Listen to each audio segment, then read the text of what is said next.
രാമായ രാമചന്ദ്രായ രാമഭദ്രായ വേധസേ രഘുനാഥായ നാഥായ സീതായ പതൈ നമഃ. കൂജന്തൻ രാമ രാമേതി മധുരം മധുരാക്ഷരം ആരുഹ്യ കവിതാശാഖാം വന്ദേ വാൽമീകികോകിലം. ജാനകീ ജീവനസ്മരണം. ജയ ജയ രാമ രാമ. പ്രിയരെ, സനാതനധർമ്മ സംഹിതകൾ പങ്കുവയ്ക്കാനായുള്ള നാദശ്രീ ചാനലിലേക്ക് എല്ലാവർക്കും സ്വാഗതം. ചാനൽ സബ്സ്ക്രൈബ് ചെയ്യാനും ലൈക്ക് ചെയ്യാനും ഓർമ്മപ്പെടുത്തിക്കൊള്ളുന്നു. വാൽമീകി രാമായണത്തിൽ ഇന്നലെ നമ്മൾ കണ്ടത് ദശരഥന് പുത്രദുഃഖത്താൽ മരിക്കാനുള്ളതായ ശാപം മുനികുമാരനെ വധിച്ചതുകൊണ്ട് ലഭിച്ചു എന്നുവരെ ആ വൃത്താന്തം കൗസല്യയോട് ദശരഥൻ പറയുന്നതായിട്ടാണ് കണ്ടത്. വളരെ ആ കണ്ട പോലെയുള്ള ഭാവോക്തി എന്ന് പറയും, അങ്ങനത്തെ വർണ്ണനകൾ ആണ് വർണ്ണിക്കുന്നത്. മലകളിൽ വെള്ളം ഒഴുകുന്നതും തവളകളുടെ ശബ്ദവും സരയൂ നദി ഒഴുകുന്നതും ഒക്കെയുള്ള അതിനെ വർണ്ണിച്ച് ദശരഥന് യഥാതഥമായിട്ടാണ് വർണ്ണിക്കുന്നത്. അസ്ത്രം അയച്ചു, ശരീരത്തിൽ വെള്ളവും ചോരയും കൂടിക്കലർന്ന് പിടയുന്ന മുനികുമാരനെ കണ്ടു. എൻ്റെ മനസ്സ് പടഞ്ഞു, അദ്ദേഹത്തിന് ശരീരം പടഞ്ഞു, അച്ഛനമ്മമാരുടെ മനസ്സും പടഞ്ഞു. 3 പടച്ചിലാണ് അവിടെ ഒരുമിച്ചുണ്ടായിരിക്കുന്നത്. സാവധാനം ആ അസ്ത്രത്തെ വലിച്ചൂരി. എനിക്ക് സഹിക്കാൻ പറ്റാത്ത സങ്കടവും ഭയവും ഇനി എന്തൊക്കെയാണ് ഉണ്ടാവുക എന്ന് ഉണ്ടായി. ഏത് കർമ്മം ചെയ്താലും അതിൻ്റെ ബലം അനുഭവിക്കണമല്ലോ. പേടിച്ച് വിറച്ചതായിട്ടുള്ള എന്നോട് ആ മുനികുമാരൻ അച്ഛനമ്മമാർക്ക് വെള്ളം കൊണ്ടേ കൊടുക്കാൻ വേണ്ടി പറഞ്ഞു. മകനാണ് എന്ന് വിചാരിച്ച് സ്നേഹത്തോടു കൂടി വിളിച്ചപ്പോൾ എനിക്ക് പറയേണ്ടി വന്നു, ഞാൻ പുത്രനല്ല, അയോധ്യ രാജാവായിരിക്കുന്ന ദശരഥനാണ്. ആന വെള്ളമെടുക്കുകയാണ് എന്ന് വിചാരിച്ച് അസ്ത്രമയച്ചു. നിങ്ങളുടെ പുത്രൻ എന്നാൽ വധിക്കപ്പെട്ടു എന്ന ദയനീയ സംഭവം ഉണ്ടായി. തപസ്സികളും ക്ഷമിക്കാൻ കഴിവുള്ളവരുമായ നിങ്ങൾ എല്ലാം ക്ഷമിച്ച് എനിക്ക് മാപ്പ് തരണം. അല്ലാണ്ട് ഈ സമയത്തൊന്നും എനിക്ക് പറയാനില്ല, എൻ്റെ ഭാഗത്തൊരു ശരിയുമില്ല എന്ന് ദശരഥൻ പൂർണ്ണമായിട്ടും സമ്മതിച്ചു. കരഞ്ഞ് തങ്ങളെ പുത്രനെ അവസാനമായിട്ടൊന്ന് കാണാൻ ഞങ്ങളെ അങ്ങോട്ട് കൊണ്ടുപോകണം. ഞങ്ങൾക്ക് കണ്ണ് കാണാത്തവരാണ്, തന്നെ നടക്കാൻ വയ്യല്ലോ. അപ്പോൾ കാണാൻ എപ്പോഴും പറ്റില്ല, ഒന്ന് തൊട്ട് തലോടാൻ വേണ്ടിയിട്ട്. കാണാൻ അവർക്ക് അറിയില്ല, കണ്ണറിയില്ല. പോയിട്ടൊന്ന് തൊട്ട് തലോടിയിട്ട് കണ്ടു എന്ന് വരുത്താമല്ലോ എന്ന് പറഞ്ഞു. അവരെ കണ്ടുകൊണ്ട് പുത്ര എന്ന് വിളിച്ച്, ഞങ്ങളുടെ ആയുസ്സും എണ്ണപ്പെട്ടിരിക്കുന്നു, എന്തിനാണ് ഞങ്ങൾ ജീവിക്കുന്നത്? ഞങ്ങളുടെ ഈ ശരീരം കൂടി ചെതയിൽ അങ്ങ് ദഹിപ്പിച്ച് ഞങ്ങൾക്കൊരു ഉപകാരം ചെയ്യണം. വേറെ ഒന്നും ഞങ്ങളിപ്പോൾ ആവശ്യപ്പെടണില്ല. പക്ഷേ പുത്രദുഃഖത്താൽ അങ്ങും ഇതുപോലെ മരിച്ചേ തീരും, അല്ലാണ്ട് ഒരു രക്ഷയില്ല. കാരണം താങ്ങാനാവാത്ത, ക്ഷമിക്കാനാവാത്ത തെറ്റാണ് അങ്ങ് ചെയ്തത്. ഇതിങ്ങനെ പറഞ്ഞ് വളരെ കൂരമ്പ് പോലെ ആ വാക്ക് ദശരഥന് കേട്ടു. ആ ദമ്പതികൾ ചെതയിൽ പ്രവേശിച്ചു. അവരുടെ ശരീരവും അതുപോലെ അങ്ങോട്ട് അവസാനിച്ചു. അങ്ങനെ ഉള്ള ആ പാപകാലം ഇതാ കൗസല്യേ എനിക്ക് ആയിത്തീർന്നിരിക്കുന്നു. പുത്ര, നീ വീരസ്വർഗം പ്രാപിക്കട്ടെ. ഒരാൾ മരിച്ചു കഴിഞ്ഞാൽ പിന്നെ ജീവിക്കാൻ പറ്റില്ല, ഒറ്റ വഴിയുള്ളൂ, മരണശേഷം നല്ലതുണ്ടാവട്ടെ, നല്ലൊരു ഗതി മരണശേഷം ലഭിക്കട്ടെ, ആത്മാവിന് ശാന്തി ലഭിക്കട്ടെ, നരകദുഃഖങ്ങളൊന്നും അനുഭവിക്കേണ്ട വരാതിരിക്കട്ടെ, സദ്ഗതി പുത്ര നിനക്കുണ്ടാവട്ടെ എന്ന് അച്ഛനമ്മമാർ ആഗ്രഹിച്ചു. അവിടെ ചെയ്യാവുന്ന ഉദകക്രിയകളും മരണിക്കണതിന് മുമ്പേ അച്ഛനമ്മമാർ ചെയ്തു. അതുകൊണ്ട് ഉണ്ണി പറയുന്നെ ചെയ്തിരുന്നു എന്നാണ്, നിങ്ങളും അടുത്ത് താമസിക്കാണ്ട് എൻ്റെ അടുത്ത് വരും എന്ന്. ബ്രഹ്മഹത്യ പാപം അങ്ങേക്ക് ഉണ്ടാവില്ല എന്നൊരു അനുഗ്രഹം പോലെ അവർ ഇളവ് കൊടുത്തു. ഒരു ബ്രാഹ്മണരല്ല താനും. ഇങ്ങനെ ഇരിക്കുന്നതായിട്ടുള്ള സമയത്ത് ദശരഥൻ കൗസല്യോട് ഈ കഥ പറഞ്ഞതിന് ശേഷം പറയുകയാണ്. കൗസല്യെ തദേത ചിന്തയാനേന സ്മൃതം ചാപം മയാ സ്വയം തഥാ ബാല്യാത് കൃതം ദേവി ശബ്ദവേദ്യേന കർഷിണവും തസ്യായം കർമ്മണോ ദേവി വിഭാഗസമുപസ്ഥിത. ഏതൊരു കർമ്മം ആണ് ചെയ്തത്, നമ്മളൊരു വൃക്ഷം വെച്ചാൽ ആ വൃക്ഷത്തിൻ്റെ ബലം അനുഭവിക്കുന്നത് പോലെ അതിൻ്റെ ബലം തീർച്ചയായിട്ടും നമ്മൾ അനുഭവിച്ചേ പറ്റൂ. ഒരു കുട്ടി അറിയാതെ ചെയ്യുന്ന തെറ്റ്, വിഷം കഴിച്ചു എന്ന് വെച്ചതുകൊണ്ട് കുട്ടിയാണോ വിഷം കഴിച്ചതെന്ന് വിചാരിച്ചിട്ട് വിഷത്തിൻ്റെ സ്വഭാവം കാണിക്കാതിരിക്കുമോ? അപ്പോൾ അറിയാതെയാണ് സത്യത്തിൽ ഞാൻ ചെയ്തത്, അറിയാണ്ടേ ചെയ്തത്, അതുകൊണ്ട് ഫലമില്ലാതിരിക്കില്ല എന്ന് പറയാനാണ് കുട്ടിയെ ഉദാഹരിച്ചത്. കുട്ടി വിഷം കഴിച്ചു, വിഷമാണെന്ന് അറിഞ്ഞിട്ടില്ല വെച്ചാൽ വിഷം മാപ്പ് കൊടുക്കുമോ? വിഷത്തിന് അതേ അറിയില്ല മാപ്പ് കൊടുക്കാൻ, അതിൻ്റെ സ്വഭാവം കാണിക്കാൻ. ഇതേപോലെ കർമ്മത്തിൻ്റെ സ്വഭാവമേ അറിയൂ.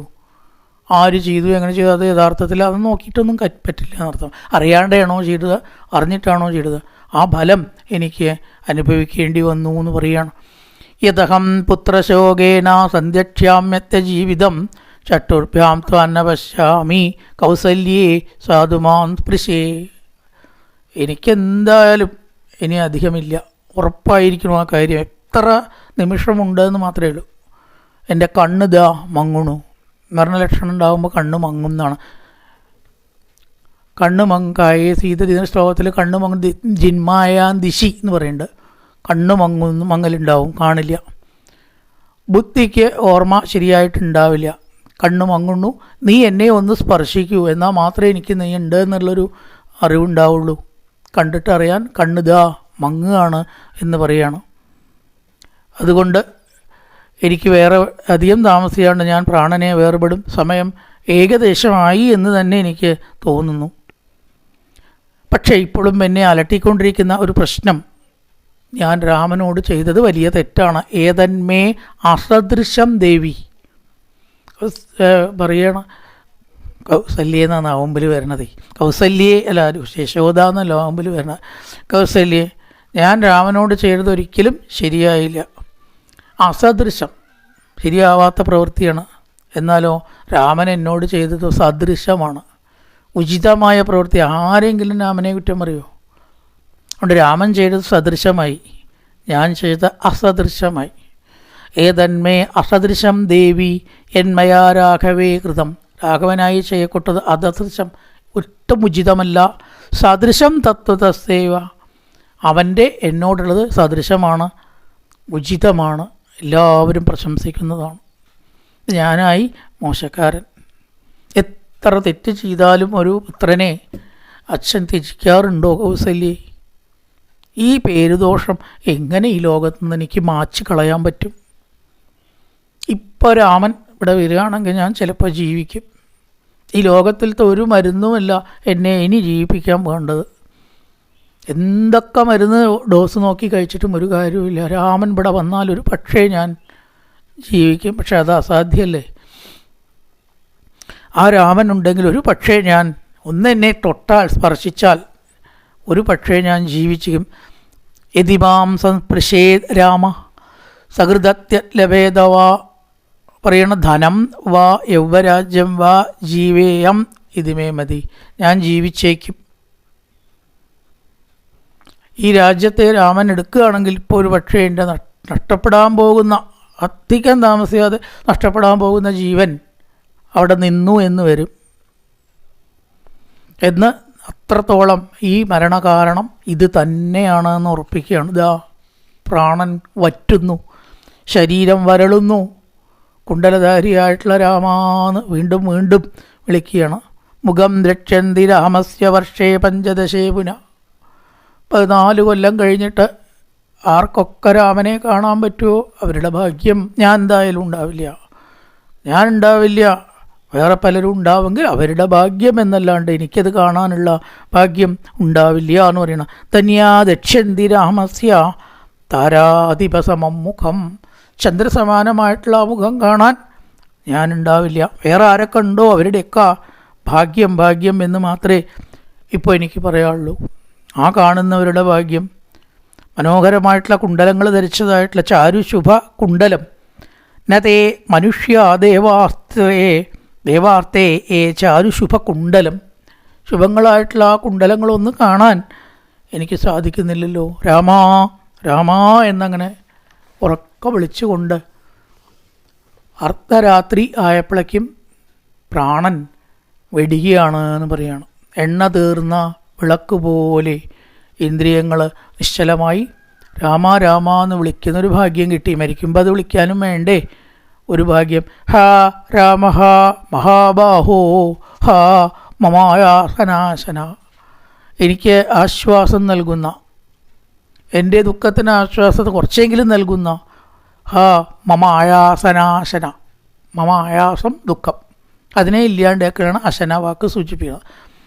അപ്പോൾ മമ ആയാസനാശന, ആയാസത്തെ ഇല്ലാതാക്കുന്ന രാമാ ഹാ രാമ എന്ന് പറഞ്ഞുകൊണ്ട് അർദ്ധരാത്രി യഥാതുദീനം കഥയന്നരാധിപ പ്രിയസ്യ പുത്രസ്യ വിവാസനാതുരാ, പ്രിയസ്യ പുത്രസ്യ തൻ്റെ പ്രിയപ്പെട്ട പുത്രൻ്റെ വിവാസനം, ദൂരെ പോക്ക്, ദൂരെ പോക്കിനെക്കുറിച്ചും പ്രവാസ യാത്രയെക്കുറിച്ചും ചിന്തിച്ച് ഗതേർദ്ധരാത്രേ വൃഷദുഃഖ പീഡിത, അർദ്ധരാത്രിയായിരുന്ന സമയത്തിങ്കൽ വൃഷദുഃഖ പീഡിതം, സഹിക്കാൻ വയ്യാത്ത ദുഃഖത്താൽ പീഡിതനായിട്ട് തഥാ ജഹോ പ്രാണം ഉദാരദർശന, ആ ഉദാരദർശനായിരിക്കുന്ന ബുദ്ധിയെ വിവരമില്ലാത്ത ആളല്ല ദശരഥൻ, പറ്റിപ്പോയതാണ്.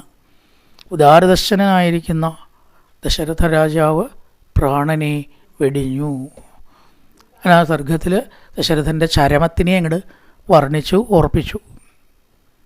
എല്ലാവരും അറിഞ്ഞിട്ടില്ല, കാരണം അർദ്ധരാത്രിയാണ്. കൗസല്യ ഉറങ്ങുകയാണ്, സുമിത്ര ഉറങ്ങുകയാണ്, എല്ലാവരും ഉറങ്ങുകയാണ്.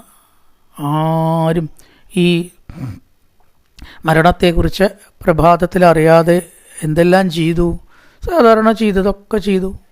എല്ലാവരും രാജാവിനെ പള്ളി ഉണർത്തും, പള്ളി ഉണർത്തലൊക്കെ ഉണ്ടാവുമല്ലോ.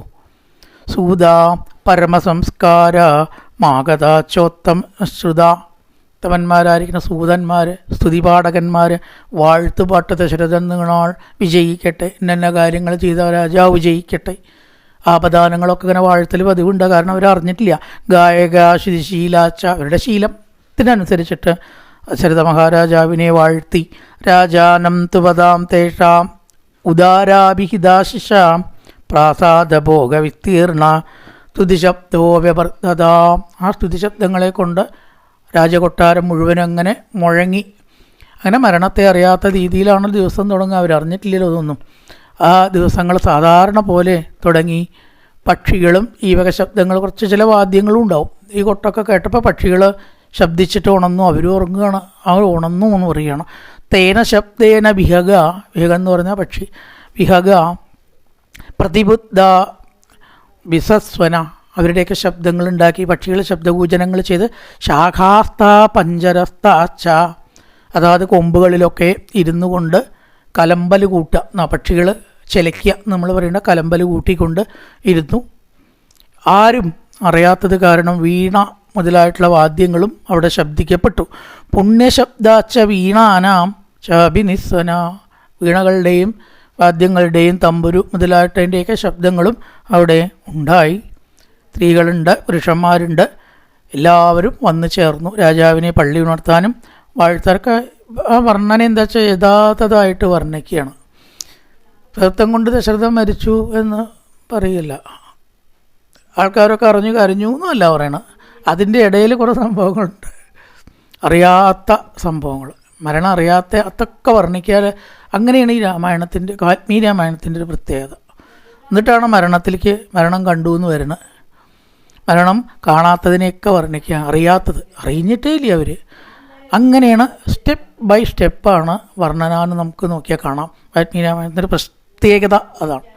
പിന്നെ അതാ പറയുന്നു, എല്ലാവരും രാജാവിനെ അണിയാനുള്ള കുറിക്കൂട്ടുകളെ, ഹരിചന്ദനം, ജലകുംഭം മുതലായിട്ടതൊക്കെ കൊണ്ടുവന്നു. കണ്ടോ, അപ്പോഴും മരണം അറിഞ്ഞിട്ടില്ല. അങ്ങനെ അറിയാത്തത് പറഞ്ഞിട്ടാണ് അറിയണത്, മെല്ലെ പറയണം. ഒരുക്കങ്ങൾ, സർവ്വലക്ഷണങ്ങൾ, ഐശ്വര്യമായിട്ടുള്ള സംഭവങ്ങൾ, മരണം എന്നൊരു സംഗതിയെക്കുറിച്ച് അറിയാത്ത പോലെ പ്രഭാതം ആരംഭിച്ചു. പള്ളി ഉണർത്താനായിക്കൊണ്ട് ശ്രമിച്ചു. രാജാവ് എഴുന്നേറ്റില്ല. അപ്പോഴാണ് സംശയം തുടങ്ങണം. അങ്ങനെയാണ് വർണ്ണിച്ചു പോണത്. ആ വിവരണത്തിൻ്റെ ഒരു പ്രത്യേകത അങ്ങനെയാണ്. നമ്മൾ പറയേണ്ടതും അങ്ങനെയാണ്. കാരണം കഥ അറിയാം നമുക്ക് എന്ന് പറഞ്ഞിട്ട് പറയില്ലല്ലോ. ഇതിലെങ്ങനെ പറഞ്ഞുവോ അതുപോലെ നമ്മൾ പറയണം. അത് ചിലപ്പോൾ മെല്ലെ പോകണുള്ളൂ എന്നൊക്കെ തോന്നും. അങ്ങനെയാണല്ലോ സീരിയൽ. ഇപ്പം മെല്ലെ അല്ലേ പോകണമെന്നിട്ട് ഇപ്പോൾ എല്ലാവരും കാണുന്നില്ലേ? 500-600 എപ്പിസോഡൊക്കെ ഉണ്ടാവും, അതിലും അധികം എപ്പിസോഡുള്ളതുണ്ട്. ഇതിലങ്ങനെയാണ് ഇതിൻ്റെ ഒരു രീതി. അങ്ങനെ മറ്റേ അധ്യാത്മത്തിനേക്കാൾ വേഗത കുറവാണ്. കാരണം അതെന്തിനാ വെച്ചാൽ യഥാർത്ഥമായിട്ടുള്ള ചിത്രം നമുക്ക് കിട്ടാൻ വേണ്ടിയിട്ടാണ്. രാജാവ് അനങ്ങിയില്ല, പള്ളി ഉണർത്തൽ പാട്ട് അവിടെ കേൾക്കപ്പെട്ടു, രാജാവ് ഉണർന്നില്ല. അപ്പോൾ ഒരു സംശയം കണ്ടോ, പിന്നെ സംശയമാണ്, എന്നിട്ടേ ഉറയ്ക്കുന്നുള്ളൂ. സംശയം എല്ലാവർക്കും തോന്നി. നക്യസ്യ ശയനം സ്പൃട്വാ കിഞ്ചിതപ്തുവലേഭിരേ. ഇതെന്താ അത് ഇത്രയൊക്കെ ആയിട്ടും ഉണരാത്തത്? എന്ന രീതിയിൽ സ്തുതിച്ചാൽ ഉണരുന്നവർക്കറിയാം, പതിവുള്ളതാണ്. ഇന്ന ഭാഗത്ത് സ്തുതി എത്തിയാൽ അല്ലെങ്കിൽ ഇന്ന കാര്യങ്ങൾ പറയുമ്പോൾ രാജാവ് ഉണരലുണ്ട്. അത് എല്ലാ ദിവസവും അങ്ങനെയാണ്. പക്ഷേ ഇന്ന് എന്താ ഉണരാത്തത്? കുറച്ചും കൂടി കഴിയട്ടെ, ശക്തിമായ ഉറക്കമായിരിക്കും എന്ന് കരുതി വീണ്ടും ശബ്ദങ്ങളുണ്ടാക്കി. അങ്ങനെ ചേഷ്ടകൾ, ചലനങ്ങൾ, രാജാവിൻ്റെ ഉണരൽ, എന്തൊക്കെ ശബ്ദം ഉണ്ടായാൽ എപ്പോഴൊക്കെ ഉണരും എന്നൊക്കെ അറിയാവുന്ന പലരും വിറയ്ക്കാനും ഭയക്കാനും അതിശയോക്തി കലർന്ന കണ്ണോടുകൂടി അങ്ങോട്ടും ഇങ്ങോട്ടും നോക്കാനും തുടങ്ങി. കണ്ടോ എത്ര സ്റ്റെപ്പ് ബൈ സ്റ്റെപ്പായിട്ടാണ് വർണ്ണന. എന്താ അത് രാജാവ് ഉണരാത്തത്? ആദ്യം ചോദിച്ചില്ല, കണ്ടും അങ്ങോട്ടും ഇങ്ങോട്ടും നോക്കി. പിന്നെ ചോദിക്കാൻ തുടങ്ങി, എന്താ അത് ഇത്രയൊക്കെ ആയിട്ടും രാജാവ് ഉണരാത്തത്? പിന്നത്തെ സ്റ്റെപ്പ് എന്താണ്? തൊട്ട് നോക്കുക. അങ്ങനെ വർണ്ണന. മെല്ലെ പോയിട്ട് ആ ശരീരത്തെ തൊട്ട് നോക്കണു. അവർക്ക് ഉറപ്പായി നൃപൻ പോയിരിക്കണു. അങ്ങനെയാണ്. അതോടെ അവർക്ക് എന്ത് വന്നു? മരണം സ്ഥിരീകരിച്ചു. ദശരഥൻ്റെ കഥ കഴിഞ്ഞിരിക്കുന്നു.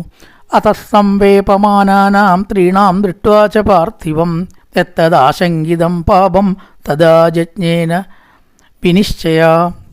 അശുഭകരമായിട്ടുള്ള ആ സംഭവം ഇതാ നടന്നിരിക്കുന്നു. എന്തൊന്ന് സംശയിച്ചോ അതവിടെ നടന്നത് തന്നെയാണ്. പുത്രശോകത്താൽ കൗസല്യയും സുമിത്രയും നല്ല ഉറക്കത്തിലാണ്. അവരൊന്നും അറിഞ്ഞിട്ടില്ല, അവർ നല്ല ഉറക്കത്തിലാണ്. ഉണരാതെ എങ്ങനെ മരിച്ചു കിടക്കണോ അത്ര ഉറക്കമാണ്. നല്ല ഉറക്കത്തിൽ നമ്മളൊരു ചേഷ്ടി ഉണ്ടാവില്ലേ, കൈയും കാലൊക്കെ എടുത്ത് അങ്ങോട്ട് ഇട്ടാൽ അവിടെ കിടക്കണ പോലെ നല്ല മരിച്ച പോലെയുള്ള ഉറക്കം. അങ്ങനെ കുറച്ചിങ്ങനെ കഴിഞ്ഞതായിട്ട് സമയത്ത് എങ്ങനെയാണോ ആ താരകൾ ഇല്ലാത്ത ആകാശം, ചന്ദ്രൻ ഇല്ലാത്ത ആകാശം മങ്ങിയത്, അതുപോലെ സുമിത്രയും കൗസല്യയുടെയും മങ്ങൽ ഉണ്ടായിരുന്നു. അറിയാണ്ട് എങ്ങനെ മങ്ങലുണ്ടാവുക?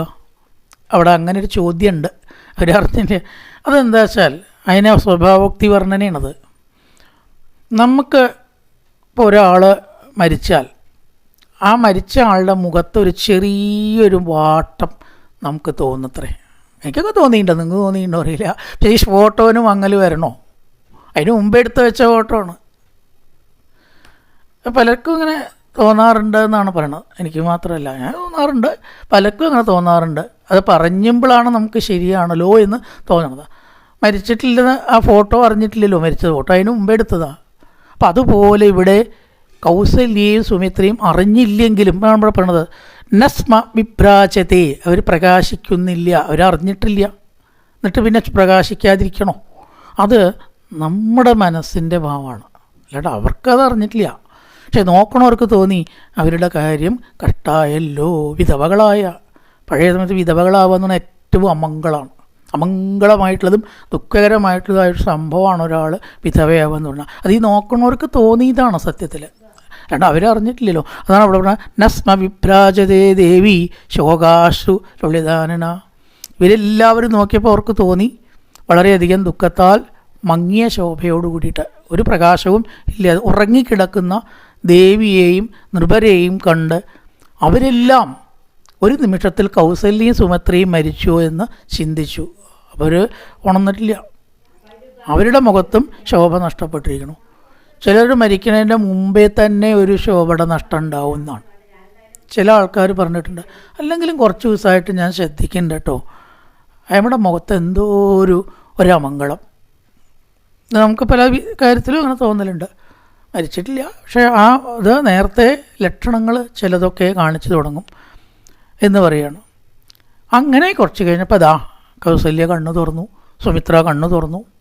ഈ അശുഭവാർത്ത നൃപൻ്റെ അടുത്ത് വന്നു. കാര്യം അവർ മനസ്സിലാക്കി. അതിനെ മനസ്സിലാക്കാൻ വലിയ പ്രയാസമൊന്നുമില്ല, കാരണം അനവധി ആളുകൾ ദുഃഖത്തോടു കൂടിയാണ് പാട്ടുകളോ കൊട്ടുകളോ വാദ്യങ്ങളോ നിർത്തിയിരിക്കണം. ദശരഥനെ അവർ സ്പർശിച്ചു. ശരീരം സ്പർശിച്ചപ്പോൾ അതാ ബോധ്യമായിരിക്കണു. ആ മടിക്കുന്ന സംഭവം, പറയാൻ മടിക്കുന്ന സംഭവം, അമംഗള സംഭവം, ഞെട്ടിക്കുന്ന സംഭവം ഉണ്ടായിരിക്കുന്നു. ദശരഥൻ നാട് നീങ്ങിയിരിക്കുന്നു. ഏത് പ്രകാരത്തിൽ കൊമ്പൻ വേർപെട്ട പിടിയാന കരഞ്ഞ് അലറുന്നുവോ അതുപോലെ കൗസല്യയും സുമിത്രയും ഉറക്ക കരഞ്ഞു. കരേണവ ഇവാരണ്യേ, കരണ്യം കാട്, കരയണു ആന. എങ്ങനെ ആനകൾ കരയുന്നുവോ, ഒരു ഉപമകൾ ഈ കാവ്യത്തിൽ എപ്പോഴും ഉണ്ടാവും. കാവ്യത്തിൻ്റെ ഒരു പ്രത്യേകതയാണ്.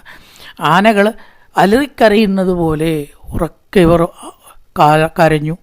ഉറക്കം വിട്ട് എഴുന്നേറ്റപ്പോഴേക്കും സംഗതി മനസ്സിലായതോടുകൂടി ഈ ആർത്തനാദം കേട്ട് പിന്നെ അവിടെ ആരൊക്കെ ഉറങ്ങണമെച്ചാൽ അവരൊക്കെ ഉണർന്നു. വേറെ പലരും ഉണ്ട്, നേരം വിളിച്ചായിട്ടല്ലേ ഉള്ളൂ. നേരത്തെ ഇവരുടെ കരച്ചിൽ കേട്ടിട്ടാണ് അന്ന് മറ്റ് ഉറങ്ങിയ ആളുകളെല്ലാം ഉണരുന്നത് എന്ന് പറയുകയാണ്. അങ്ങനെ അവരൊക്കെ എണീറ്റു. എല്ലാവരും ഈ ദുഃഖവാർത്ത അറിഞ്ഞു എന്ന് പറയുകയാണ്. പിന്നെയോ സ കോസലേന്ദ്ര ദുഹിത വേഷ്ടമാന മഹീതലേ നബ്രാജ രജോധ്വസ്ത താരേവ ഗഗനാൽച്യുത. ആകാശത്തിൽ നിന്ന് വീണ താരങ്ങളെ പോലെ അവരെല്ലാം ആ ദശരഥൻ്റെ മരണത്തെ നോക്കിക്കാണുകയാണ്. പത്നിമാർക്ക് എല്ലാം പിന്നെ ബോധക്ഷയം ഉണ്ടായി. അവരുടെ കരച്ചിലെല്ലാം അവിടെ, ജനങ്ങളുടെ കരച്ചിൽ അവിടെ എല്ലാം മാറ്റൊലി കൊണ്ടു. അങ്ങനെ പതറിയിട്ട് മൊത്തം ജനങ്ങൾ ഉഴറി ഈ ദുഃഖത്തെ പരസ്പരം പറഞ്ഞ് കൂട്ടക്കരച്ചിൽ അവിടെ കാണാറായി. അതീതമാജ്ഞായതു പാർത്ഥിവർഷഭം യശസ്വിനം തം പരിവാര്യപത്നയ പൃശൻ രുദന്ത്യ കരുണം സുദുഃഖിത പ്രകൃത്യ ബാഹു വിലപൻ അനാഥവൽ. ഇനി ഞങ്ങൾക്ക് ആരുണ്ട്? നമ്മുടെ എല്ലാമായ രാജാവ് നമ്മളെ വിട്ടുപോയല്ലോ എന്നൊക്കെ കൈകൾ കോർത്ത് പിടിച്ച് എല്ലാവരും ഉറക്കെ കരഞ്ഞു. ആ വിലാപം അവിടെ എല്ലാം അങ്ങനെ ഉണ്ടായിരുന്നു. വെള്ളം വറ്റിയ ജലാശയം പോലെ, കടൽ പോലെ, അതുപോലെ തന്നെ നിഷ്പ്രഭനായിരിക്കുന്ന ആദിത്യനെ പോലെ കൗസല്യയുടെ ദുഃഖം ഇരട്ടിയായി. പുത്രൻ പോയ ദുഃഖം തന്നെ ആവോളമുണ്ട്. ഭർത്താവ് പോയ ദുഃഖം കൊണ്ട് ഇരട്ടിയായി. ആ ഇഷ്ടക്കൈകേയി നിനക്ക് മതിയായില്ലേ എന്ന് ചോദിക്കുകയാണ്. ആ രാമൻ്റെ വനവാസത്തിന് പുറമെ എല്ലാമായിരിക്കുന്ന എൻ്റെ അടക്കം ഭർത്താവ് ലോകം വിട്ടുപോയിട്ട് നീ വിധവയായതിൽ ഇപ്പം നിനക്ക് തൃപ്തി തോന്നിയിട്ടുണ്ടോ?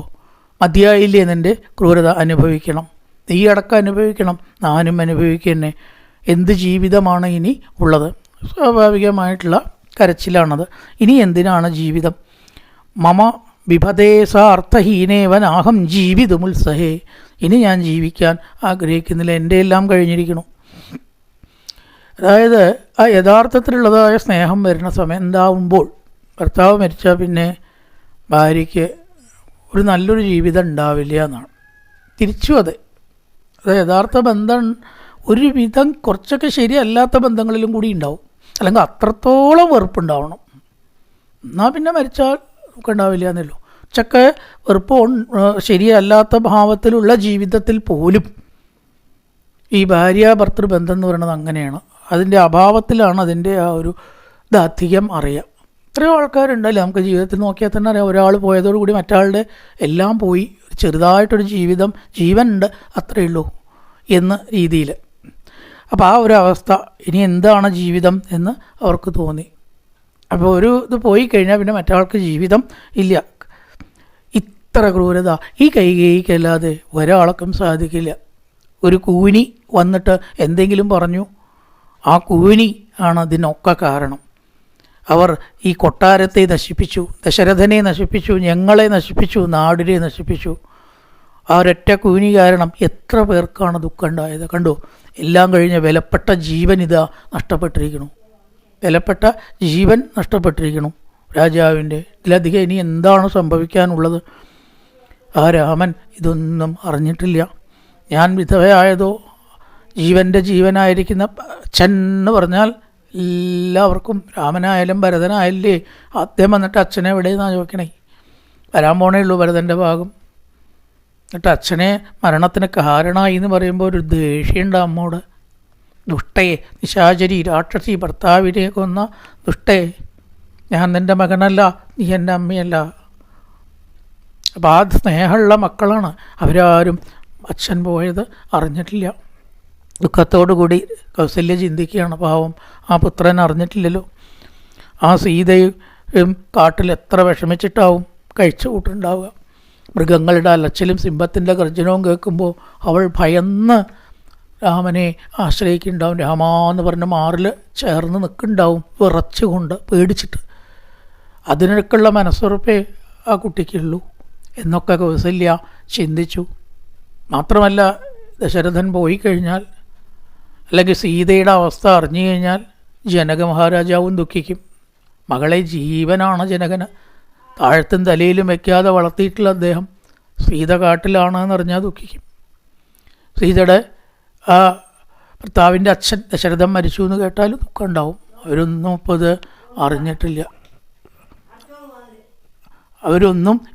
അറിഞ്ഞിട്ടില്ല. ഏതായാലും ഇനി എന്താണ് കേട്ട് കഴിഞ്ഞാൽ ഒരു പക്ഷേ ജനകൻ അഗ്നി തന്നെ പ്രവേശിച്ചു എന്ന് വരും. ജീവൻ വെടിയാനും മടിക്കില്ല, അത്രമേൽ ജനകന് ദുഃഖകരമാണ്. ആ കൗസല്യ ദശരഥൻ്റെ ശരീരത്തിൽ അങ്ങനെ കെട്ടിപ്പിടിച്ചുകൊണ്ട് കരയാൻ തുടങ്ങി. അത് മരിച്ചിട്ടില്ല എന്നുള്ള ധാരണയിൽ അങ്ങനെയൊക്കെ സ്വാഭാവികമായിട്ട് ചിലർ പതിവുണ്ട് അല്ലേ. അങ്ങനെ തോഴിമാരും അടുത്ത് നിൽക്കുന്നവരും ഉടനെ കൗസല്യയെ പിടിച്ചു മാറ്റി, മരിച്ച ശരീരത്തിൽ എങ്ങനെ തൊടുക, മരിച്ച ശരീരത്തിൽ ഇങ്ങനെയൊക്കെ കാണിക്കുക എന്നുള്ള ആഭാസം ഇല്ലാതാക്കാൻ വേണ്ടി കൗസല്യയെ പിടിച്ച് മാറ്റി. അതോടുകൂടിയിട്ട് പുത്രന്മാർ ഇല്ലാത്തതായിട്ടുള്ള കാരണം കൊണ്ട് ആ ശരീരത്തെ സംസ്കരിച്ചില്ല എന്ന് പറയുകയാണ്. എണ്ണത്തോണിയിൽ ഇട്ട് വയ്ക്കാൻ പറഞ്ഞു. എന്താണ് വേണ്ടത് എന്ന് ആലോചിച്ചിട്ട് ചെയ്യാം. ഇപ്പം പെട്ടെന്ന് സംസ്കരിക്കണം, കാരണം പുത്രന്മാർ വേണം. ഭരതൻ മാതുലൻ്റെ അടുത്താണ്, രാമലക്ഷ്മണന്മാർ കാട്ടിലുമാണ്, ശത്രുഘ്നൻ മാത്രമേ അവിടെ ഉള്ളൂ. ഭരത ശത്രുഘ്നും പോയിരിക്കണം, അപ്പോൾ ആരുമില്ല. പുത്രന്മാരില്ലാത്ത ഈ സമയത്ത് സംസ്കരിക്കേണ്ടെന്ന് പറഞ്ഞ് എണ്ണത്തോണിയിലിട്ടു. ഈ ശരീരം കേടുവരാതെ സൂക്ഷിക്കാനുള്ള മാർഗങ്ങളും വിദ്യകളും പണ്ടേ നമ്മുടെ ഭാരതത്തിലുണ്ടായിരുന്നു. നമ്മൾ പറയും ഈജിപ്തിൽ മാത്രമേ ഉള്ളൂ. ശരീരത്തെ കേടുവരാതെ സൂക്ഷിച്ച് വെക്കാനുള്ള വിദ്യ ഈജിപ്തിലുണ്ടായിരുന്നു എന്ന് അത്ഭുതമായിട്ട് നമ്മളിങ്ങനെ പഠിക്കും സോഷ്യൽ സ്റ്റഡീസിൽ. ഈജിപ്തിലൊന്നുമല്ല, നമ്മുടെ ഇവിടെ പണ്ടേ ഈ വിദ്യ ഉണ്ടായിരുന്നു. പല കഥകളിലും ഉണ്ട്, ഈ കഥയിൽ മാത്രമല്ല. എന്തായാലും എണ്ണത്തോണിയിലിട്ടിട്ട് ഭാവി കാര്യങ്ങൾ ആലോചിക്കാം എന്ന് ചിന്തിച്ചുകൊണ്ട് അവരവിടെ സ്ഥിതി ചെയ്തു എന്നും പറഞ്ഞിട്ട് അത്രയും ഭാഗം ബാക്കി അടുത്തൊരു എപ്പിസോഡിലാവാം. പൂർവന്റാമതപോവനാധിഗമനം മത്വാ മൃഗങ്കാഞ്ചനം വൈദേഹീകരണം ജടായുമരണം സുഗ്രീവ സംഭാഷണം ബാലീ നിഗ്രഹണന്തമുത്തതരണം ലങ്കാപുരീദാഹനം പശ്ചാത്രാവണ കുംഭകർണനിധനം മേതസ്യ രാമായണം. ഓം പൂർണ്ണമദ പൂർണ്ണമിദം പൂർണ്ണാൽ പൂർണ്ണമുദച്യതേ പൂർണ്ണസ്യ പൂർണ്ണമാദായ പൂർണ്ണമേവാവശിഷ്യതേ. ഓം ശാന്തി ശാന്തി ശാന്തി. ഹരി ഓം ശ്രീ ഗുരുഭ്യോ നമഃ. ഹരി ഓം.